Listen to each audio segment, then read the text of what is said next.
Démarrer sur des chapeaux de roue avec une crise sanitaire mondiale qui s'est très vite transformée en pandémie de la Covid-19, l'année 2020 tire irrésistiblement vers sa fin. Il ne reste plus que septembre, déjà entamé, passe le témoin à octobre ensuite, et puis un mois qui sera chargé, vous le savez, de rendez-vous et de symboles majeurs pour le Burkina. Ensuite, la communauté humaine se retrouvera en novembre. Et puis décembre sera là, bien vite, pour l'adieu de cette année 2020 qui nous en aura fait voir de toutes les couleurs. Comme on se vengera à nouveau sur 2021, la chargeant de tous nos voeux, coronavirus ou pas, avec l'ardent désir qu'il se réalise enfin. Santé, paix, quiétude, bonheur, prospérité et tout le tralala et tutti quanti. Mais chut, on n'en est pas encore là et en attendant d'y arriver, novembre est actuellement dans tous les esprits, ici au Faso. Dans tous les esprits? Non, pas vraiment. Il y en a en effet une grande majorité de Burkinabés qui ne pensent pas du tout à ces élections couplées du 22 novembre prochain. Et j'exagère à peine si j'ose affirmer que nombre d'entre eux ne savent même pas que leur pays a un important rendez-vous institutionnel ce jour-là. Pendant qu'ailleurs, dans d'autres pays, le débat fait rage au sein de la classe politique sur ce fameux troisième mandat qui colle au fauteuil présidentialiste de certains de nos chefs d'État. Suivez mon regard. Mesdames, Messieurs, bonsoir et bienvenue à ce nouveau numéro de Périscope sur Burkina Info, votre chaîne d'information en continu. Et pour nos échanges périscopiques de ce jour, j'ai le plaisir de recevoir pour vous Benewende Stanislas Sankara, président de l'Union pour la Renaissance Parti Sankariste, UNIR PS, mais également premier vice-président de l'Assemblée nationale. Bonsoir et merci d'avoir accepté notre invitation. C'est un plaisir. Également sur le plateau aujourd'hui, Yahya Zoungrana, député à l'Assemblée nationale, membre du bureau exécutif national du Congrès pour la démocratie et le progrès, CDP, secrétaire national chargé des élus nationaux et du Parlement. Bonsoir et merci d'avoir accepté notre invitation. Merci. Mesdames, Messieurs, à nouveau bonsoir. C'est le 109e numéro de votre émission Périscope que j'ai le plaisir, et j'espère qu'il est partagé, de vous présenter aujourd'hui.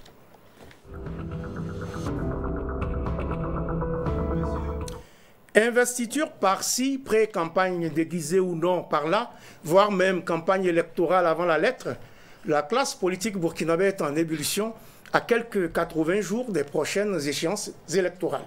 Des élections présidentielles et législatives fixées au 22 novembre prochain dans un contexte assez difficile, marqué par une crise sécuritaire et humanitaire très préoccupante. Tout d'abord, comment jugez-vous, et c'est la question que je pose ces derniers temps à tout le monde, comment jugez-vous l'état global du Burkina à quelques semaines de ce scrutin crucial, Benewende Stanislas Sankara? D'abord, je voudrais réitérer mes remerciements pour cette invitation. Et c'est un plaisir toujours réitéré de pouvoir échanger avec l'honorable député Yahya Zoungrana et également saluer ce 109e numéro de Périscope à qui nous souhaitons bien sûr longue vie. Pour revenir à cette préoccupation et en faisant un coucou aux téléspectateurs, je dirais que le Burkina Faso est un pays qui relève du concert des États. Donc, de ce point de vue-là, le contexte burkinabé ne peut pas s'apprécier, ne peut pas s'analyser en dehors de la situation globale internationale qui a été ces derniers mois marquée par la Covid-19 en tant que pandémie mondiale, mais aussi de façon sous-régionale, pour parler de l'Afrique, des attaques terroristes que le Burkina connaît depuis bientôt 5 ans.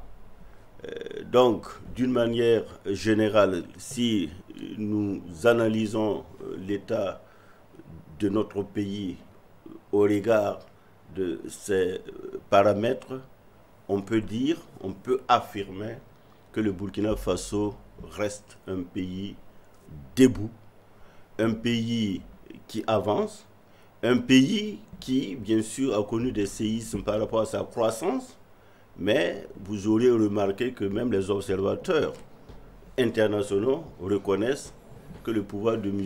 Rochmark Christian Kaboré tient bien la barque. Alors, vous avez dit un pays debout. C'est ce que vous pensez aussi, Yahya Zoungrana. L'état global du Burkina a quelques encablures de ce scrutin. L'état est marqué par des fièvres, par des traumatismes. Mais pour Maître Sankara, c'est un pays qui tient quand même debout. Merci pour l'invitation que vous me faites d'être sur votre plateau. C'est la première fois que je viens à cette émission. La question que vous posez, la réponse, bien sûr, dépend du côté où on se met.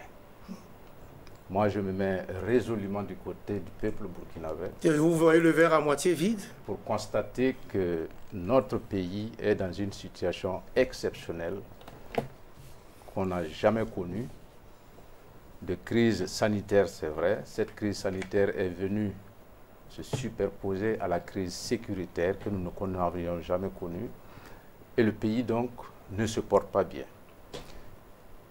Il suffit d'échanger avec les populations, les Burkinabés, que ce soit les opérateurs économiques, que ce soit les populations dans les villages, pour savoir que le peuple a des problèmes.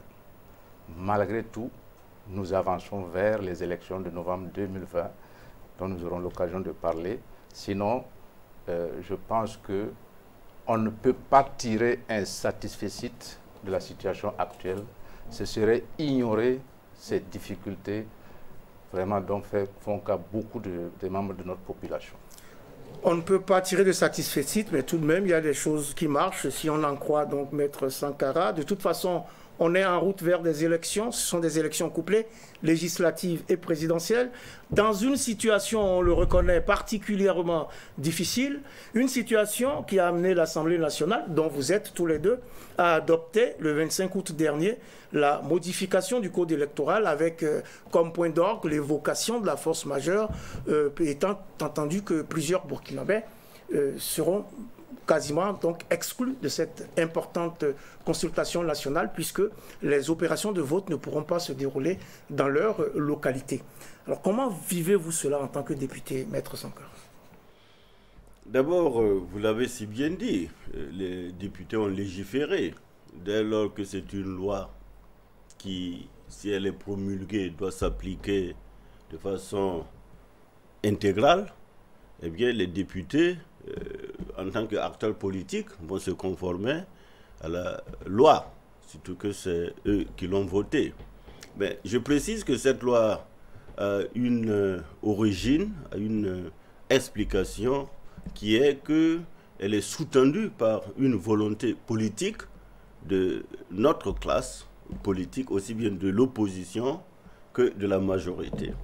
Et c'est suite, bien sûr, à une appréciation objective de la situation sécuritaire, avec, bien sûr, l'implication des premiers responsables en charge des questions électorales, comme la CENI, et bien sûr les forces de défense et de sécurité, que le dialogue politique est venu à apporter des corrections minima pour pouvoir permettre à notre processus électoral de ne pas se disloquer. Donc, ce n'est pas un calcul en tant que tel pour favoriser une partie de la classe politique ou quelqu'un d'autre, mais c'est face à cette réalité qui est que le Burkina Faso est effectivement attaqué, est en guerre, et qu'en corrélation, il faut quand même que les institutions fonctionnent, que la République continue d'être une République avec, bien sûr, des autorités, que cet amendement a été apporté pour qu'effectivement les élections puissent avoir lieu.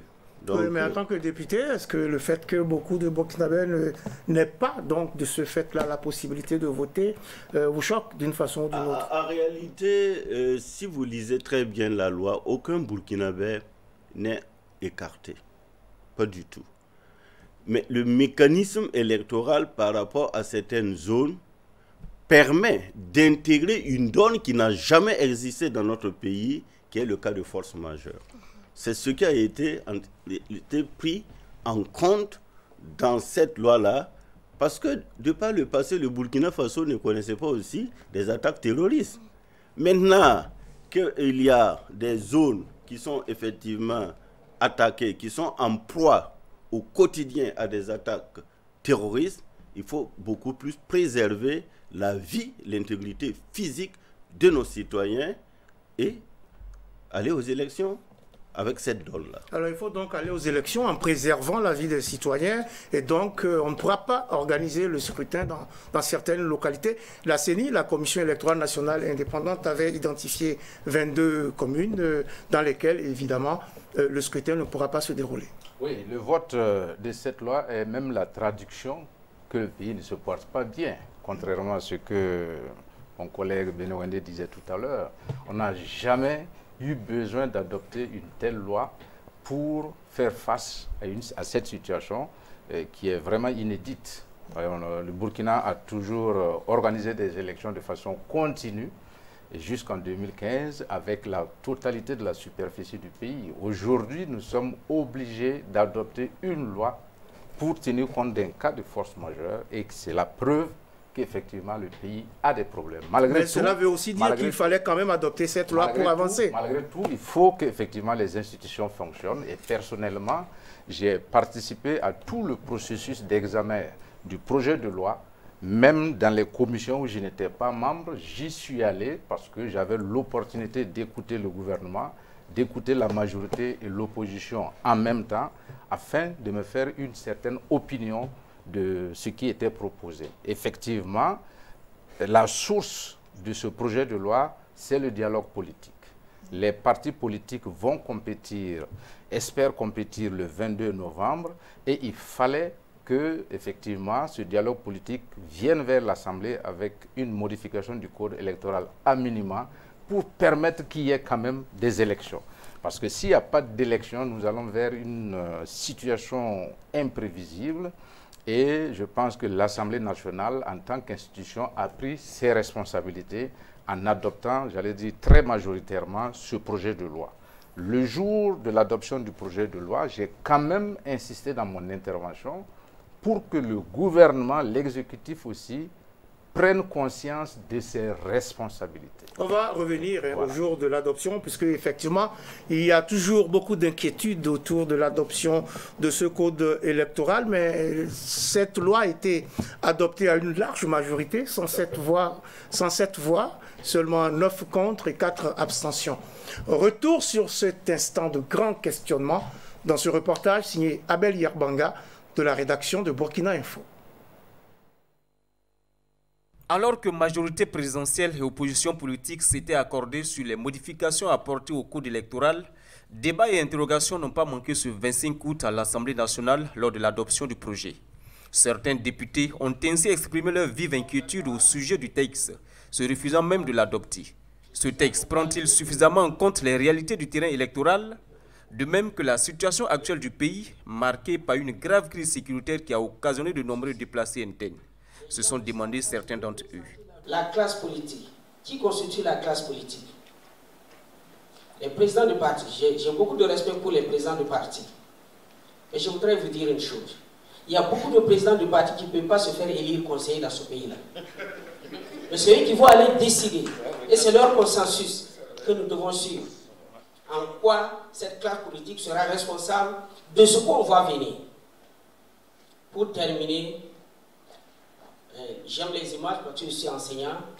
C'est comme si on faisait un trou de rat pour mettre un éléphant. Seuls les politiciens peuvent mettre un éléphant dans un trou de rat.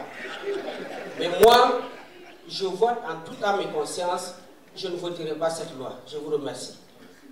Cette classe politique dont on parle tant, si elle est irresponsable, nous les députés, nous devons être irresponsables. Parce que c'est nous qui allons rendre compte demain. En tout cas, moi, vraiment, je ne suis pas en mesure, en toute âme et conscience, avec tout le respect que je dois au ministre de l'administration territoriale, qui est mon grand frère, de voter ce code électoral et de rentrer dormir paisiblement. Je ne suis pas en mesure de le faire. Tout en saluant les efforts de dialogue du chef de l'État, je refuse de me rendre complice de cet attentat contre la démocratie, contre la cohésion sociale. Même si les élus nationaux ne sont pas unanimes quant à l'équation du texte qui leur est soumis avec les réalités du terrain, il est préférable de l'adopter pour éviter un vide constitutionnel, a estimé le député Yaya Zoungrana. Le présent projet de code que nous allons examiner va jusqu'au municipal de 2021. Si en 2021, la circonscription électorale qu'est la commune a des secteurs qui sont occupés et que le conseil municipal n'est pas au complet, va-t-il siéger? S'il y a des secteurs d'une commune, des villages d'une commune qui sont occupés par les terroristes, le conseil municipal ne sera pas au complet. Quelle solution proposez-vous? Allez-vous venir devant une Assemblée nationale incomplète avec un autre code électoral pour corriger cela en 2021? Toutes ces questions restent posées, mais je dis, je voterai oui. Merci. Quant au ministre de l'Administration territoriale, de la décentralisation et de la cohésion sociale, l'adoption de la loi portant modification du code électoral est loin d'empiéter sur le bon déroulement des élections. Mieux, indique-t-il, elle vient permettre aux Burkinabés de disposer d'un instrument juridique pour protéger les élections à venir et aller normalement aux urnes. Il y a beaucoup de commentaires qui ont été donnés pour justifier le fait qu'on va voter ou pas voter. On peut avoir des sentiments, je suis tout à fait d'accord. Mais je dis et je répète encore une fois que nous souhaiterions, pour en finir, pour terminer, que nous souhaiterions que cette loi-là soit votée. Pas pour le gouvernement, mais pour ce pays qu'est le Burkina Faso. Adopté. L'Assemblée nationale a adopté le projet de loi. Finalement, la loi a été adoptée par la représentation nationale avec 107 votes pour, 9 contre et 4 abstentions. Du code électoral.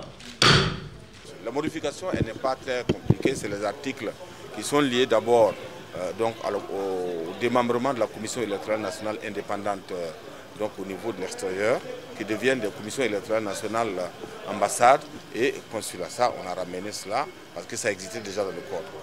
Et deuxièmement, nous avons fait des modifications par rapport à l'enrôlement, où nous avons considéré qu'il fallait préciser que, compte tenu de la situation sécuritaire, il était difficile d'avoir l'accès à certains lieux du territoire national. Nous avons voulu que, quelle que soit la situation, et compte tenu de ces circonstances exceptionnelles, ce qu'on aurait pu faire soit considéré comme l'ensemble du corps électoral du nouveau Burkina Faso qui va voter et qui pourront décider.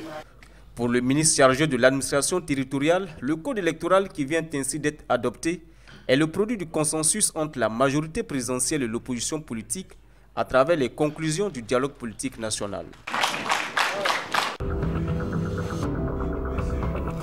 Un reportage signé Odile Wendiam Kiba et Abel Yerbanga de la rédaction de Burkina Info. On y voit d'ailleurs plusieurs réactions poignantes. Le député Aziz Diallo qui parle d'attentat contre la démocratie, la cohésion sociale. Alexandre Sankara évoque l'irresponsabilité de la classe politique dans cette affaire, tandis qu'Ogadou Goula, très illustratif, affirme que, je cite, « Seuls les politiciens peuvent mettre un éléphant dans un trou de rat ». Fin de citation. Vous êtes tous les deux des politiciens, alors comment réussissez-vous cette prouesse de mettre des éléphants dans des trous de rat, Maître Sankara? Je pense que celui-là que vous citez n'est pas moins un politicien. N'est pas moins un politicien, il est député. Mais il s'est mis dans la peau de l'enseignant. Je ne pense pas. Il aurait dû rendre sa démission de l'Assemblée nationale pour reprendre la craie et qu'il aurait tenu un tel propos. J'aurais mieux compris. Mais c'est une façon aussi de dire que vous faites avaler des couleuvres à tout le monde. Non, mais c'est ça aussi le politicien. Moi, je crois que il ne faudrait pas jeter l'anathème sur la classe politique, surtout quand on y appartient.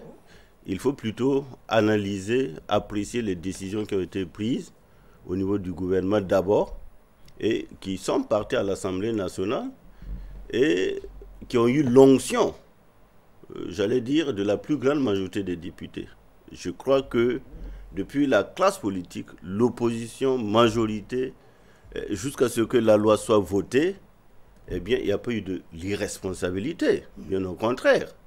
Je pense que c'est parce que la classe politique, d'abord, tient compte de ce que nous vivons, des réalités qui sont les nôtres. Et je remercie l'honorable Zoungrana pour son honnêteté intellectuelle, parce que c'est depuis 2015 que le Burkina Faso vit une telle situation. De par le passé, depuis 1991, avec le renouement, avec l'état de droit, le Burkina Faso n'a jamais été attaqué. Donc c'est une situation exceptionnelle qui amène les autorités à avoir des solutions exceptionnelles qui s'adaptent, bien sûr, à notre contexte. Oui, mais M. Sankara, beaucoup de Burkinabés pensent que face à cette situation exceptionnelle, la réponse n'a pas été ce qu'elle devrait être, que les réactions se sont succédées de façon molle, sans qu'il y ait véritablement des actions déterminantes pour contrer le mal. La réponse qui sied ici était en fait de sécuriser le pays. C'est ça le préalable. Faire en sorte que nous ne soyons pas en situation de guerre, que le terrorisme n'existe pas dans nos frontières. Mais ce n'est pas le Burkina seulement qui est attaqué. Le Mali se trouve dans la même situation que nous. Le Niger est attaqué, bien sûr, le Tchad, la Mauritanie, et même d'autres pays du monde sont attaqués. Donc cette situation, en tout cas j'aime cette sortie du général Djibril Bassolé qui dit que c'est le terrain qui commande la manœuvre. C'est exactement ce qu'on a voulu faire ici pour que la loi, qui est encore impersonnelle, cette loi qui est d'application générale, parce que ces situations-là ne sont pas en réalité du fait du législateur, puissent permettre aux citoyens d'exercer leur souveraineté. Alors, oui, député Yahya Zoungrana, vous réussissez vous aussi à mettre des éléphants dans des trous de rats. Et bon, comment jugez-vous donc aujourd'hui la réponse par rapport à cette situation de terrorisme? C'est regrettable que ceux qui disent que nous sommes en mesure de faire rentrer un éléphant dans un trou de rat, ou c'est l'inverse, je ne sais pas. Mais je constate que les interventions des députés qui ont voté contre, enfin, ceux qui se sont exprimés, il n'y a aucune proposition. Ceux qui ont voté oui, au moins ont voté quelque chose qu'on leur a proposé. Mais eux, qu'est-ce qu'ils proposaient? Si on sortait de cette plénière avec un non, qu'aurions-nous fait par la suite? Serons-nous allés vers les élections ou serons-nous là en train d'attendre, j'allais dire avec incertitude, l'avenir?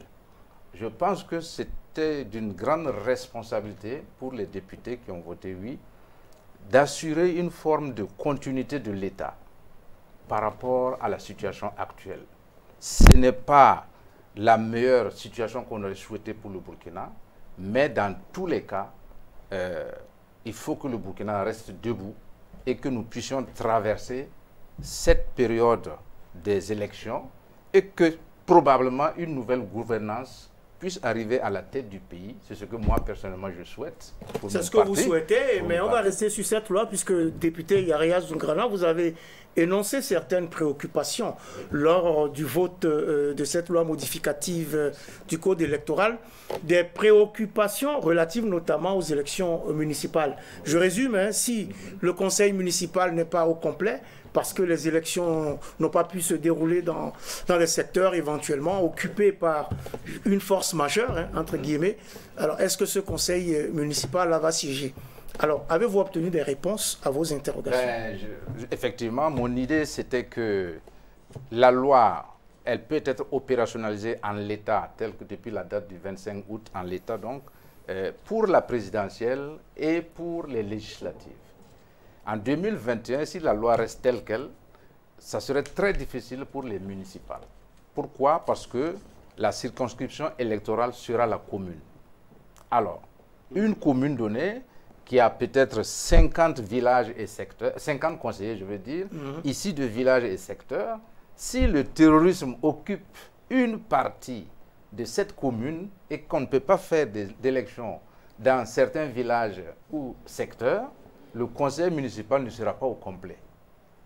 En ce moment, la loi ne permet pas au conseil municipal de siéger s'il n'est pas au complet. Ouais, mais là moi, aussi, c'était ça mon on inquiétude. peut arriver à une situation où, au Parlement, on n'aura pas non plus un Parlement complet. Alors, pour le moment, ici, la CENI, en tout cas à travers l'enrôlement et aussi la mission d'information conduite par le président de l'Assemblée nationale dans les 5 régions, ne nous fait pas croire qu'une province donnée est entièrement occupée. Voilà. C'est des portions de province qui sont occupées et la loi du 25 août permet aux partis de la province qui ne sont pas occupés d'élire les députés de toute la province. Donc, pour le Parlement, ça peut fonctionner. Ça peut fonctionner. Et donc, est-ce que vous avez eu des réponses à ces interrogations? Une réponse du ministre de l'administration territoriale qui nous a dit que de toute façon, avant les municipales de 2021, ils ont prévu une relecture de cette loi pour intégrer un certain nombre d'insuffisances. Alors, il faut relire encore cette loi. Pourquoi on n'a pas pu faire la modification dès maintenant pour ne plus revenir encore la modifier à nouveau? Je crois que vous n'avez pas très bien suivi les travaux du dialogue politique. Dès l'entame, le principe de base a été que les révisions qui sont en train de s'opérer sont des révisions minimales, en entendant bien sûr des relectures de fond. Le processus même existe au niveau des ministères techniques concernés, notamment le ministère de l'administration territoriale, où il est question aujourd'hui de faire une refonte des lois qui concernent les partis politiques, comme par exemple la charte, le financement des partis politiques, etc., etc. Bien sûr, il y a aussi le code des collectivités qui est sur le bureau également de la révision. Mais ce qu'il y a d'important, c'est le consensus trouvé au niveau de la classe politique grâce à la vision du chef de l'État qui a pu mettre, en tout cas pour une première fois au Burkina Faso, l'opposition et la majorité autour d'une même table par rapport à ces questions essentielles. Voilà pourquoi il est plus facile à l'Assemblée nationale de donner une onction à tout ce qui a été adopté dans le cadre de ce compromis, qui est un compromis politique qui existe aussi dans d'autres pays pour permettre bien sûr à la démocratie d'aller plus loin. Ouais, donc on a bien compris, donc il faut aller étape par étape, et donc on y va avec les législatives et la présidentielle en tout état de cause. Vous l'avez tous les deux bien souligné, cette modification du code électoral, le produit du consensus entre la majorité présidentielle et l'opposition politique à travers les conclusions du dialogue politique national. Mais le moins que l'on puisse dire, c'est qu'il y a tout de même un hiatus entre cette classe politique portée par le dialogue politique national et les députés qui représentent les différents partis à l'Assemblée nationale. C'est du moins ce que l'on a pu observer ces derniers temps.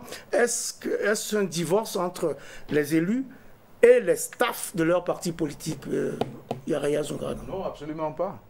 Je pense que tel que le vote s'est passé le 25 août, confirme plutôt une harmonie entre nos partis politiques et nous qui sommes à l'Assemblée. Même à la précédente session, cette loi était venue et à l'examen, elle posait problème.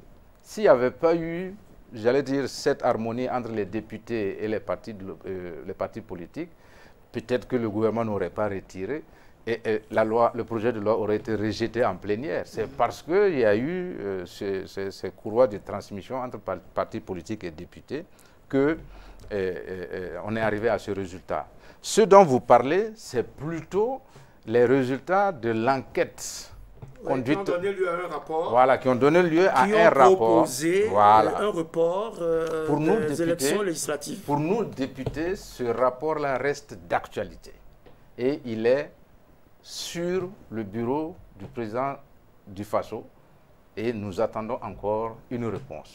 Le fait que la loi ait été votée le 25 août n'annule pas les conclusions et recommandations pertinentes, les 19 recommandations pertinentes proposées par l'Assemblée nationale. Mais sur justement cette question, les élus n'étaient pas en phase, ou plutôt les staffs, les leaders des partis politiques n'étaient pas en phase avec cette proposition des élus de leur parti. Non, ce que les députés font comme travail à l'Assemblée nationale n'est pas nécessairement téléguidé par les partis politiques. Rappelez-vous, depuis le début de la législature jusqu'à aujourd'hui, il y a combien de lois qui ont été votées à l'unanimité à l'Assemblée nationale sans que nous ayons besoin de nous référer à nos partis politiques. Il faut dire que le député est dans son rôle d'examiner de façon, j'allais dire, responsable un projet de loi ou bien des conclusions d'un rapport de mission d'information. Ce que nous avons examiné en huis clos, c'est l'état du pays à travers les 5 régions visitées par la mission conduite par le président de l'Assemblée nationale. Et les conclusions étaient très pertinentes. Les conclusions très pertinentes, toujours sur la table du président du Faso, Maître Sankara. Le président du Faso peut donc dire « Arrêtez-moi tout ça » et on revient sur les propositions de l'Assemblée nationale et on découple les élections du 22 novembre. Mon ami Serge, vous savez bien que c'est le président du Faso qui promulgue la loi. Donc, si la loi est promulguée par le président du Faso, ça veut dire que le débat est clos. Mais je suis d'accord avec mon collègue quant au rapport issu d'une mission de l'Assemblée nationale, parce que nous sommes dans un système de séparation des pouvoirs. Et ce n'est pas la première fois que l'Assemblée nationale fait des missions. Il y a des missions d'information, il y a des commissions d'enquête que nous faisons tous les jours.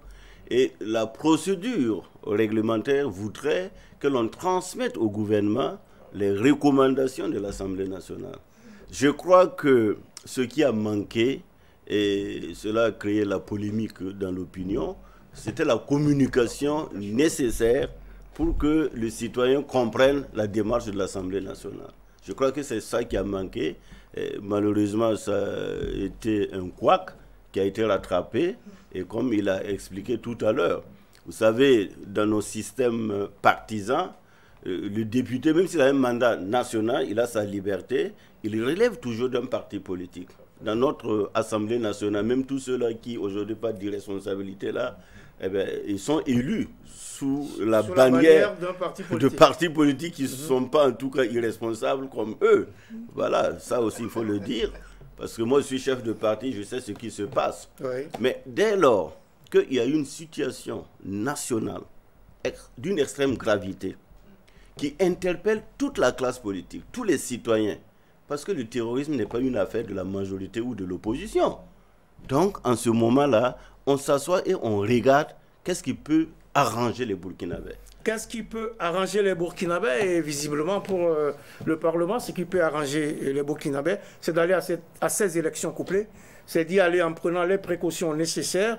Vous semblez également apprécier l'instauration de ce cadre de dialogue entre les partis de la majorité présidentielle et ceux de l'opposition politique. Pourtant, certains acteurs qui ne se retrouvent pas dans ce cadre réclament leur part de dialogue et de consensus. Ils se plaignent d'ailleurs de ce qu'ils n'ont pas été associés à cette modification de la loi électorale. Pensez-vous donc qu'il faudra faire évoluer ce format bipartite, majorité présidentielle, opposition politique, vers un format plutôt tripartite qui prenne en compte les partis regroupés au sein de l'opposition non affiliée?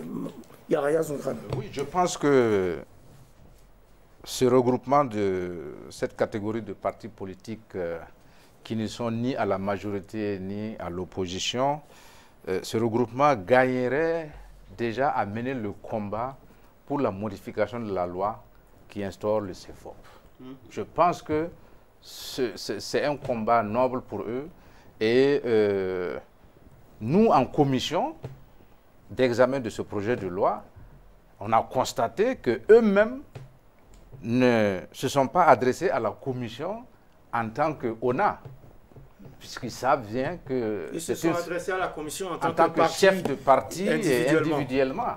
Donc, manifestement, il y a un problème. On ne peut pas venir au temple de la loi avec rencontrer, en fait, demander à être reçu alors qu'on n'est pas formellement reconnu par la loi. Oui. Donc, je pense qu'ils s'investiraient à faire en sorte que y ait une modification de la loi qui instaure le chef de file de l'opposition afin de les prendre en compte d'une manière ou d'une autre dans les dialogues futurs.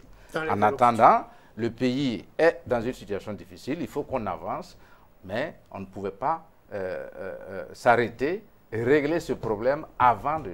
Ils ont trouvé le moyen de venir individuellement en tant que chef de parti politique, et on a constaté d'ailleurs que sur la liste, certains étaient du CEFOP. Tout à fait. Certains étaient du c'est CEFOP. une avancée à faire après ces scrutins, plus calmement. C'est vrai que vous n'êtes pas de l'ONA, mais... Maître Sankara. Moi, je ne connais pas l'ONA, je ne sais pas ce que c'est.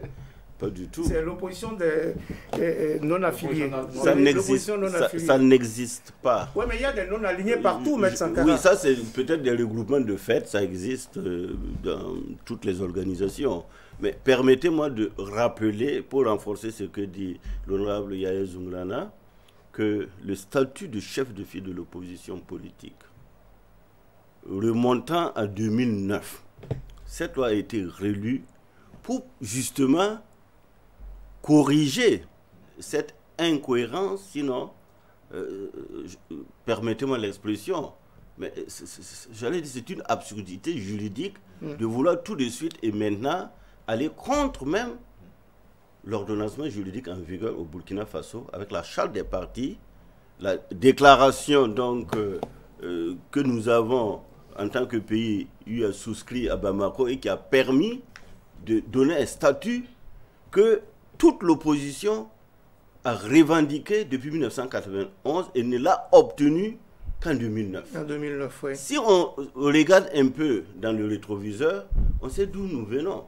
Et que ce que vous qualifiez de la troisième théorie universelle incarnée par l'ONA là, est en réalité ce que nous avions dénoncé en 2009 et que nous appelions les partis chauves-souris. Ah, des partis chauves-souris. Ni à gauche, ni à droite, qui se lancent comme ça. Et moi, quand j'étais chef de file de l'opposition politique, pour clarifier cette situation, c'était dans les démembrements. Parce que bientôt, on va aller aux élections. Ces partis-là, ce n'est pas les élections qui les intéressent. C'est l'instabilité du pays qui les intéresse. Mais pour aller aux élections... Ils sont tout autant inquiets de la situation du pays. Non, ils sont... non. S'ils l'étaient autant que ceux-là qui sont soucieux de trouver des solutions, on allait se comprendre. Parce que la déclaration d'appartenance est devenue une nécessité pour tous les partis politiques qui veulent participer à l'animation de la vie publique et politique. Donc c'est comme le prescrit... Il faut se ranger tout à fait, comme le prescrit l'article 13 de la Constitution. Donc c'est une exigence, et ils le savent très bien, puisque vous avez des constitutionnalistes au devant donc, de ce regroupement-là. Donc une exigence, c'est comme ça que sont formatés les partis politiques. Des partis, parlons-en justement au décompte du ministère de l'administration territoriale, de la décentralisation et de la cohésion sociale. On dénombre ce 3 septembre 143 partis politiques, 3 formations politiques et 15 regroupements d'indépendants à jour de leurs obligations conformément à l'article 157 du Code électoral et qui sont donc autorisés à prendre part aux prochaines élections. On a visiblement un paysage politique national assez touffu, non? Ben, je me souviens que du temps de la Haute-Volta, à un moment donné, les gouvernants de l'époque avaient voulu réduire le nombre de partis à 3. Et ça a chauffé. On a dit non, il n'est pas question.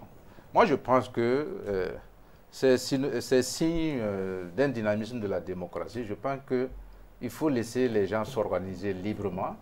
Et tant qu'ils arrivent à respecter la loi sur la charte sur les partis, ben, ce n'est pas évident que tous y arrivent à respecter.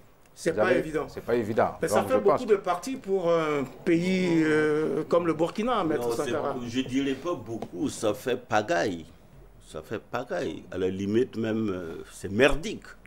Vous avez des gens qui prennent des récépissés pour prendre des récépissés et avoir des droits de pouvoir s'exprimer. C'est notre constitution qui l'a prévu. C'est-à-dire qu'il y a une liberté totale de constituer des partis politiques, des associations. Mais la loi devrait pouvoir organiser ces partis politiques pour éviter la pagaille. Pourquoi la loi ne le fait pas justement? Comment se fait-il on a autant d'offres? Non, je pense que ça peut se régler avec la loi. Effectivement, il faut relire la loi, il faut réformer le système partisan. Oui, tout à fait. Mais je ne suis pas dans le sens de dire que c'est de la pagaille. Mais il faut que la loi créer un parti politique ne soit plus une affaire qu'on prend à la légère. Parce qu'on embarque des gens qui croient en vous et qui pensent que vous êtes au sérieux. Et si, au bout du compte, on se rend compte que vous, ce qui vous intéresse, c'est des intérêts pécuniaires seulement parce qu'il y a des dates régulières où on désintéresse les partis politiques pour aller animer la démocratie, et là, on doit pouvoir régenter ça à travers la loi. Mais la liberté d'aller créer des partis doit rester. Oui, Maître Sankara. Oui, la liberté n'exclut pas le contrôle. Voilà. Je me souviens qu'il y a eu des mesures, en tout cas par le gouvernement, pour ramener un certain nombre de partis à l'ordre. Tout dernièrement, j'ai vu le communiqué du ministre qui rappelait aux formations politiques qui ne sont pas encore à jour de le faire par rapport à leur statut. Parmi les 193 partis-là, si aujourd'hui on doit faire un audit institutionnel, vous verrez qu'on va rayer beaucoup de partis politiques. 143 partis politiques. Oui. Alors, 143 partis politiques, il faut songer peut-être à une réforme du système partisan, mais sans en limiter le nombre. Non, il faut renvoyer les gens à leurs responsabilités. Je vous donne le cas du nomadisme politique qui est interdit de façon constitutionnelle. Aujourd'hui, vous avez à l'Assemblée des nomades politiques et qui, justement, passent par les mailles donc de l'aiguille, comme l'illustration de l'honorable député Goula.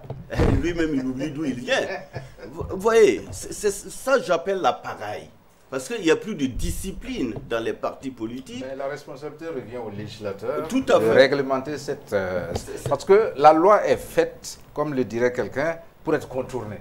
Il y a des futés qui vont prendre une loi et qui ne cherchent que les failles de la loi. Et tant qu'il y aura des failles, il faut savoir qu'il y aura des gens qui vont en profiter.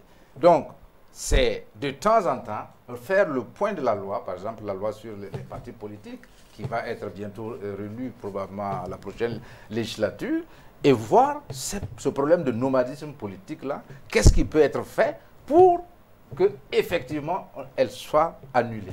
Pour que ce problème soit annulé. De toute façon, on n'a plus beaucoup de temps et j'aimerais quand même vous écouter sur l'actualité sous-régionale. Pour l'heure, le 22 novembre n'est plus loin. Le bal des investitures se poursuit.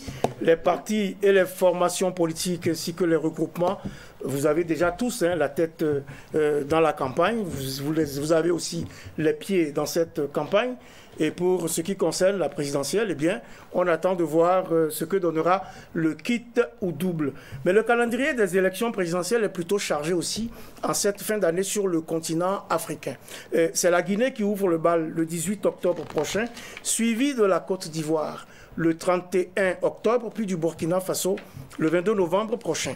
On attend aussi les scrutins de décembre, notamment au Niger et en République centrafricaine.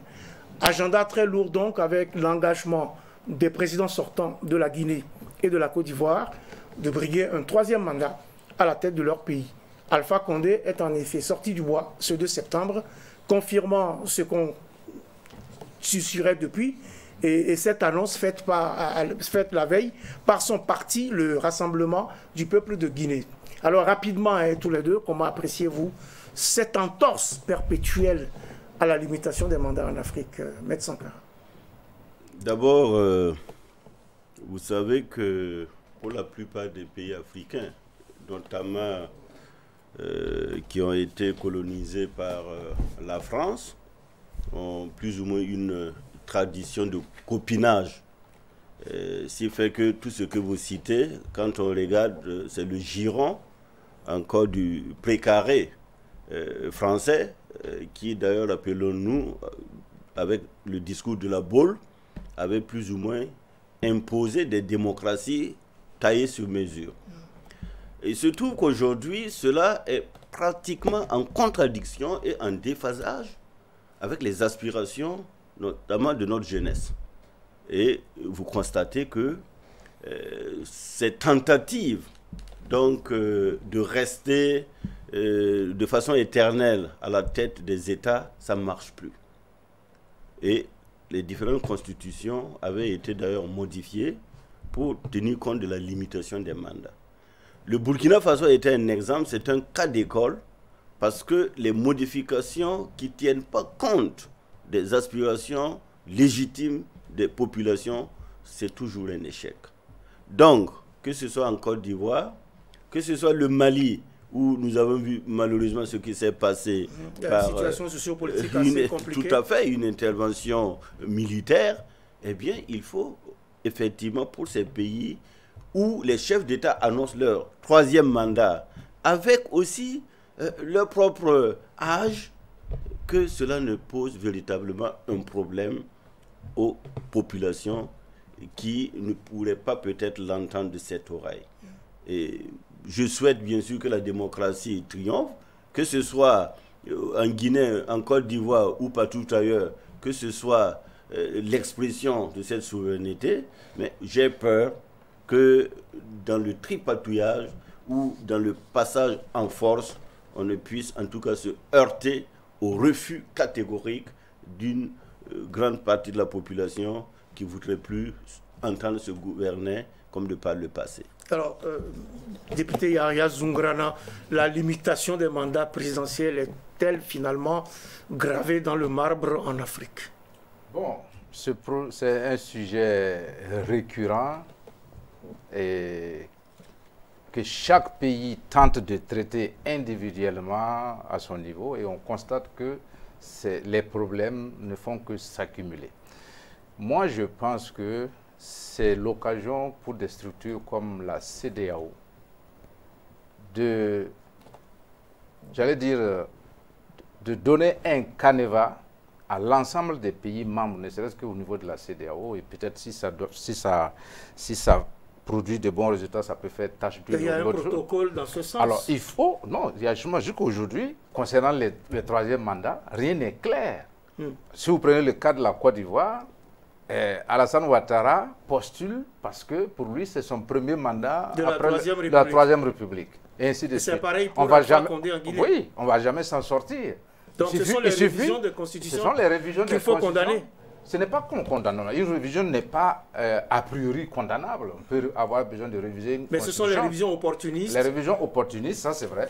Mais il faut que ça soit au niveau d'une superstructure sous-régionale qui sera ratifiée obligatoirement par les pays afin que cela s'impose. Parce qu'on ne va jamais s'en sortir si les pays essaient de régler ce problème individuellement à leur niveau. Moi, je ne crois pas.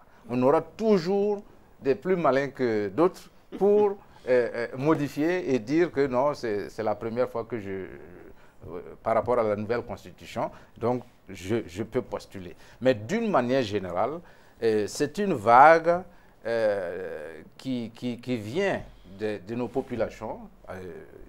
Il y a 20 ans, on n'avait pas ça comme sujet d'actualité. C'est d'ailleurs sous l'autel de la révision de la Constitution que le Congrès pour la démocratie et le progrès a dû perdre le pouvoir. Et non démocratiquement, parce que, comme je le disais à Maître tout à l'heure, nous avons perdu de façon non démocratique le pouvoir et nous allons revenir de façon démocratique au pouvoir. Mais l'insurrection ou la désobéissance civile... Oui, il n'y a pas de plus démocratique. Non, il n'y a pas plus démocratique que le référendum non plus. Oui, j'insiste. tout à fait. Voilà. Oui, il y a le référendum, mais quand le peuple prend ses responsabilités, comme d'ailleurs on le souhaite. Non, moi je parle du peuple en général. Je ne souhaite aucune insurrection à aucun pays. Oui, voilà. Moi je ne le souhaite pas non plus. Je suis parce que démocrate, je passe par les urnes pour avoir les élections. Une insurrection n'est pas décrétée. On ne se lève pas un beau matin pour s'insurger sans cause. Nous repasserons par les urnes pour gagner le pouvoir. Mais vous n'êtes pas arrivé par les urnes à l'origine. Mais il promet revenir par les urnes. Ah non, le CDP est venu au pouvoir par les urnes. Du 15 octobre 87. Non, le CDP c'est le départ du CDP. Le CDP est né en 1996. Je rappelle toujours. Le CDP est né en 1996. Mais le CDP est né sur les cendres de quoi? De l'ODPMT. Le CDP n'est pas responsable de ce qui s'est passé en 1987. Il ne faut pas nous ramener en arrière. Non, je parle du CDP, mais tant et si bien que vous le savez, une minute. Tant et si bien que je voudrais simplement terminer pour dire par rapport au 22 novembre dont il parle là, c'est une illusion. Et il n'est pas interdit de se chatouiller pour rire. Mais regardez. Vous me dites que la fraude est déjà instaurée et que la majorité actuelle sera reconduite. Maître Sankara et Yahya Zoungrana, on n'est pas encore en campagne. Ici, c'est le terrain qui est en train de dicter la manœuvre. Vous allez développer vos arguments. Et en Côte d'Ivoire, s'il vous plaît, l'archevêque d'Abidjan, Jean-Pierre Cardinal Koutoua, est monté au créneau au sujet de ces changements constitutionnels, indiquant notamment que, je cite, la loi fondamentale, qui peut être regardée comme une boussole, ne peut signifier à la fois une chose et son contraire.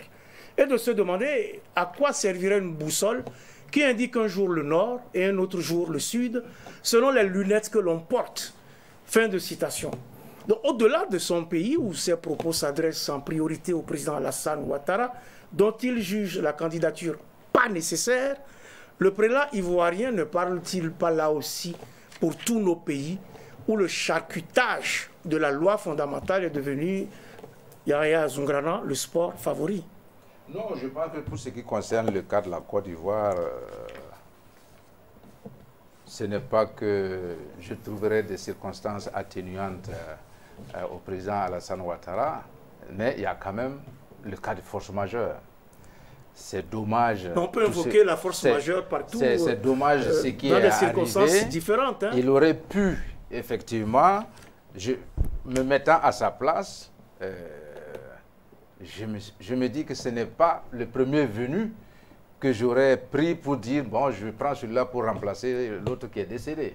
Je pense qu'à ce niveau de responsabilité-là, c'est très difficile de prendre de telles décisions. Son troisième mandat. Je termine en disant que j'ai même l'intime conviction, parce qu'en Côte d'Ivoire, il y a le président et le vice-président. Qui a démissionné. Oui, le système présidentiel, il y a un président et un vice-président. Je ne serais pas surpris qu'Alassane Ouattara conduise les élections juste pour la victoire du RHDP et démissionner. Pour laisser la place à son vice-président. À son vice-président qui achèverait le mandat. Donc vous justifiez quand même ce troisième mandat? Ce n'est pas que je justifie, j'analyse et je comprends la situation ivoirienne. Vous comprenez ce troisième mandat du président Alassane Ouattara, Benin Wende Sankara? Honnêtement, je suis très surpris. Mais j'ai plutôt l'impression que c'est une rivalité entre lui et Bédié. Et quand on regarde avec toute la considération que je dois à ces personnalités, au vu de leur âge, je pense que je suis d'accord avec le cardinal pour dire que ce n'est pas une candidature nécessaire. La Côte d'Ivoire a vraiment des hommes capables de diriger, de continuer, peut-être même sous leur bienveillance, à gérer la gouvernance de la Côte d'Ivoire. Moi, je pense qu'ils ont suffisamment fait pour la Côte d'Ivoire. Ils ont suffisamment fait pour la Côte d'Ivoire, mais c'est également le cas en Guinée. Alpha Condé a 82 ans, il passe aussi un troisième mandat. C'est des situations similaires qui génèrent de la violence. Comment sortir de cette dynamique de violence? Et ça sera pour terminer très rapidement en 30 secondes. Justement, dans mon idée par rapport à la superstructure sous-régionale qui peut encadrer ce genre de situation, je mène mon analyse pour dire qu'il faut trouver de façon, j'allais dire, supranationale, une sortie honorable à ces chefs d'État. Parce que ce qui souvent... Mais à condition qu'ils veuillent véritablement sortir. Non, de toute façon, si on arrive à faire en sorte que ça soit accepté, pas plus de 2 mandats, mais le statut d'ancien chef d'État, que ce soit un statut honorable pour celui qui s'en va. Il y a un statut honorable à tous ceux qui s'en vont s'ils gouvernent bien leur pays, n'est-ce pas? Oui, tout à fait, tout à fait, il le faut. Au Ghana, à côté, avec John Gurry Rawlings qui se balade partout dans la rue d'Accra sans être inquiété. Et puis il y a eu beaucoup d'initiatives, Yahya Zoungrana dans ce sens, l'initiative de Mo Ibrahim par exemple, qui offre un statut plus qu'honorable aux anciens chefs d'État qui ont bien géré leur pays et qui ont accepté de partir. Monsieur Tomongui, malheureusement, Monsieur Tomongui, l'exemple que vous donnez m'amène à croire une fois de plus, qu'il faut avoir plutôt confiance aux populations. Avoir confiance à nos différents peuples qui sont capables de ces alternants et de ces alternatives-là. Sinon, moi je pense que nos institutions sous-régionales, supranationales, même à l'échelle africaine, sont devenues obsolètes et ne répondent pas véritablement, en tout cas, à ce besoin fondamental qui s'exprime dans les limites de nos frontières. Il faut les rénover, il faut les refonder et il faut aller justement dans le sens justement de ce que les populations revendiquent. Elles l'ont fait au Burkina Faso. Les populations revendiquent qu'on ne fasse pas 3 mandats, alors que la CEDEAO légifère sur ces 3 mandats. Quels sont les moyens politiques dont dispose la CEDEAO, l'Union africaine? Et c'est ça. Il faut qu'on leur donne les moyens, sinon des populations. Qui va leur donner ces moyens? Pourquoi simplement les chefs d'État ne respectent pas l'esprit et la lettre de la Constitution sur cette limitation de mandat présidentiel et agissent pour le bien public et quittent le pouvoir? Moi, je pense que c'est l'incertitude de leur avenir. Mais qu'est-ce qu'ils ont fait pour être incertains par rapport à leur avenir? Non, il faut garantir à l'intérieur de nos pays qu'ils aient un statut de tranquillité. C'est cela qui fait que l'inconnu de l'avenir fait que certains ne veulent pas se lever. Je prends le cas du pouvoir du MPP. Non, vous ne pouvez plus. J'ai donné beaucoup. Vous ne pouvez plus prendre d'exemple, s'il vous plaît, puisque le temps qui nous est imparti si vous n'avez rien à vous reprocher, est arrivé à son terme. Maître Sankara, député Zoungrana, le temps qui nous est imparti est arrivé à son terme. Pour dire votre vie d'ancien chef d'État. C'est ça la réalité. Oui, le temps qui nous est imparti est arrivé à son terme, s'il vous plaît. Mesdames, Messieurs, ainsi s'achève votre émission Périscope numéro 109 qui recevait pour vous Benewende Stanislas Sankara, président de l'Union pour la Renaissance, parti sankariste, UNIR-PS, et premier vice-président de l'Assemblée nationale. Merci d'avoir accepté notre invitation. Ça a été un Également sur le plateau aujourd'hui, Yaraya Zoungrana, député à l'Assemblée nationale, membre du bureau exécutif national du Congrès pour la démocratie et le progrès. Merci d'être venu pour la première fois en espérant qu'il y aura de nouveaux rendez-vous. La réalisation de ce numéro de Périscope porte la griffe d'excellence de Philippe Barrault, que je remercie, ainsi que toute l'équipe du jour, avec notamment Ismaël Amadou au cadre, Rosalie Sawadogo était au son, Idrissa Diallo a assuré la diffusion. Mes invités et moi avons été maquillés par Nouriatou et Draogo. Merci à vous tous pour votre fidélité à cette émission. Merci et prenons toujours soin les uns des autres, surtout en ces temps troublés où chaque matin que l'on découvre est une grâce infinie et chaque manifestation de solidarité une victoire. Mais prenons également date pour le prochain numéro de Périscope, même jour, même heure, sur la chaîne qui vous donne les clés du monde.